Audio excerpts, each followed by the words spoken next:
Sen ben неше күннен бері звондап жүрген? Мен ғой апа. Ой, мен сізге күніге звондап жүрмін. Балаңыздың миымды ашып қайта звондай бересің. Осындай карантин кризисте адам бәленбай мың долларға пилосос ала ма?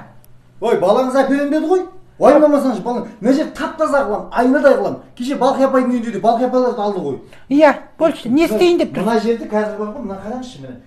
Міне мусорды аламыз да, міне төгеміз міне. Иә. Көрдіңіз бе? Мынау таза болмаса, мынау таза болмаса, мен мынаны жеп қоям.